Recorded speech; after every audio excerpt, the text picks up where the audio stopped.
माँ तो माँ होती है, रुला देने वाली एक हिंदी कहानी। हेलो माँ, मैं राजू बोल रहा हूँ।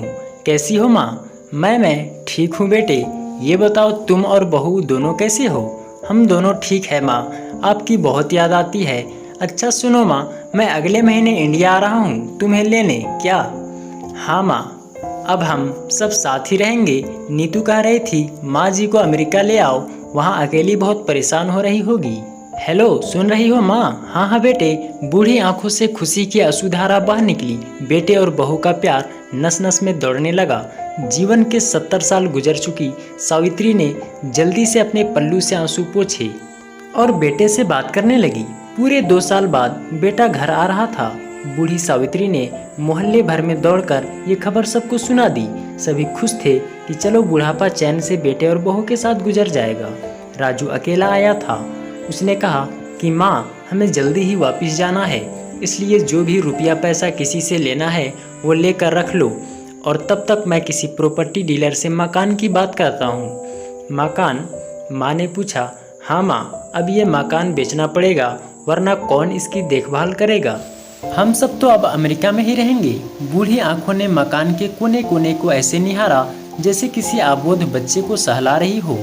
आनन फानन और औने पौने दाम में राजू ने मकान बेच दिया। सावित्री देवी ने वो जरूरी सामान समेटा जिससे उनको बहुत ज़्यादा लगाव था। राजू टैक्सी मंगवा चुका था। एयरपोर्ट पहुंचकर राजू ने कहा, माँ तुम यहाँ बैठो, मैं अंदर जाकर सामान की जांच और बोर्डिंग और वीज़ा का काम निपटा लेता हूँ। ठीक है बेटी। सावित्री देवी वही पास की बेंच पर बैठ गई। काफ़ी समय बीत चुका था। बाहर बैठी सावित्री देवी बार बार उसे दरवाजे की तरफ देख रही थी जिससे राजू गया था, लेकिन अभी तक बाहर नहीं आया। शायद अंदर बहुत भीड़ होगी सोचकर बूढ़ी आंखें फिर से टकटकी लगाए देखने लगती। अंधेरा हो चुका था।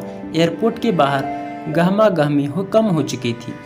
माँ जी, किससे मिलना है? एक कर्मचारी ने वृद्धा से पूछा। मेरा बेटा अंदर गया था टिकट लेने, वो मुझे अमेरिका लेकर जा रहा है, सावित्री देवी ने घबराकर कहा।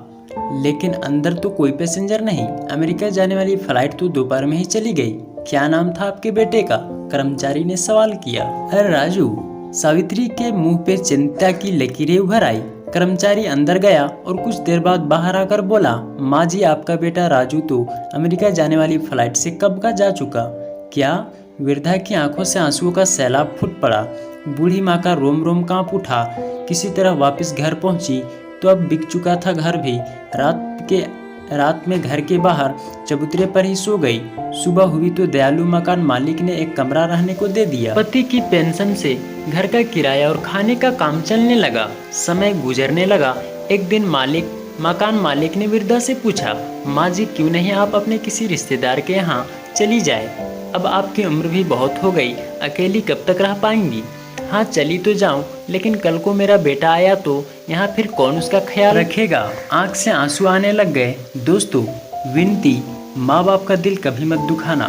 शिक्षा, माँ तो माँ होती है। दोस्तों, वीडियो पसंद आई हो तो वीडियो को लाइक करके और अच्छी वीडियो के लिए चैनल को सब्सक्राइब जरूर कर लें।